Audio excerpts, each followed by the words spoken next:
Hi friends, welcome back to FYI. So today we are going to talk about the topmost asked question, that is whether to defer or continue the September 2020 intake. And before starting this video, please make sure to subscribe our channel, and if you like this video, please hit the like button. So let's get started.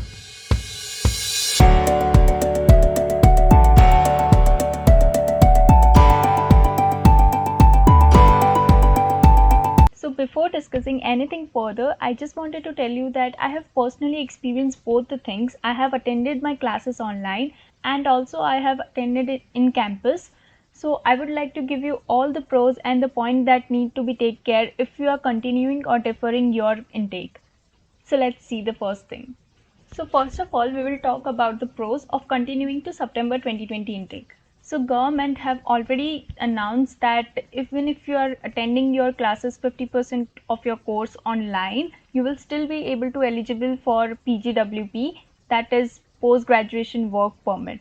But they have also mentioned a condition that you should land to Canada before December 31st, 2020. Also, the second benefit of it is that you might see some reduction in your fees because many institutes and many universities have decided to reduce their fee because students are not able to access the on-campus services that they are providing. So you might see some of the reduction in fee, which is a great thing if you are thinking in a financial perspective. Also, one of the best part that I believe in this intake is that if you are only focusing for your study, if you are only coming Canada for your studying purpose, then I believe it would be a great thing because you are still going to study from Canada's institution or college and you're still around your family and friends.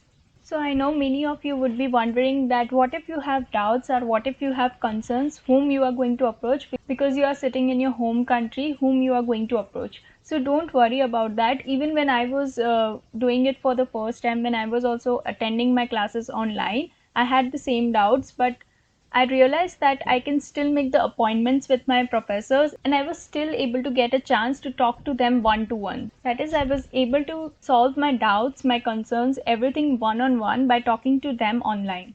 Now, few things to note, that is, if you are continuing your September 2020 intake, then make sure to be on top of everything, like everything will be posted online, so make sure that you are checking it frequently. And if you're someone who thinks that you will not be able to catch up those things or you are not comfortable with the online platform, then I would suggest you to defer your intake to January 2021 intake. Although there is no guarantee that you will have on campus learning, but still you can defer it to January 2021 intake. Second thing is, if you don't have your visa, please don't start your course online because it might happen that you don't receive your visa or you get rejected from your visa and then you realize that you have already paid the fees and now you cannot refund the fees.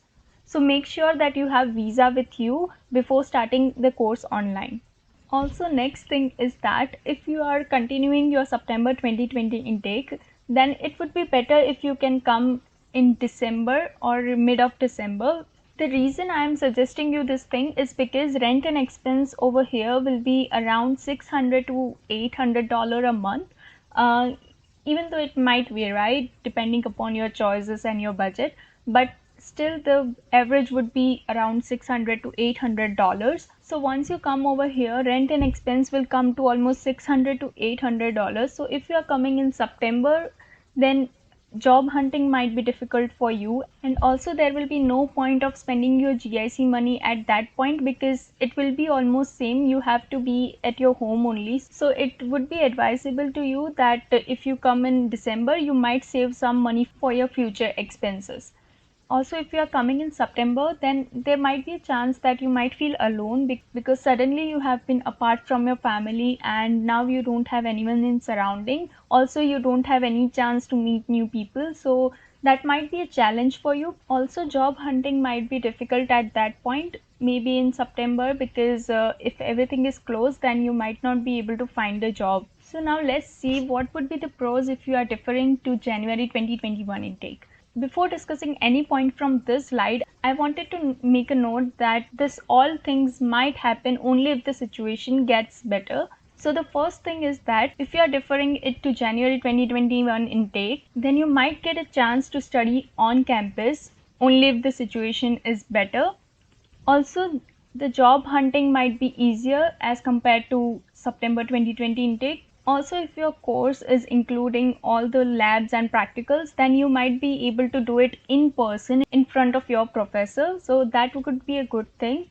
Also, if you are eager to access all the college services that they are providing, then you might be able to access all the college services at that point if you are deferring it to January 2021 intake. Moreover, you will also get to spend some more time with your family as you are deferring it to January 2021 intake. So next thing that we are going to discuss is about points to take care if you are deferring it to January 2021 intake. So if you are going to defer it to January 2021 intake, you might have to pay the whole fees because you are going to get access for any services that they are providing in your campus. Also, you might have to wait for a longer time to continue with your studies. If your course doesn't include January or May intake and only includes like September intake, then you might have to choose another course to continue with your study, or you might have to delay your studies. So that could be a time wasting thing to you. So if you don't want to waste your time, then I would recommend you to go for September 2020 intake. So now I have shared almost every points that I believe would be pros to you, and you should take care if you are going to continue or defer your studies, but the end decision will be yours. Make sure to decide that what you want to do. I hope that this video helps you a lot for making your decision. Please make sure to subscribe our channel and please hit the like button if you like this video. Thank you.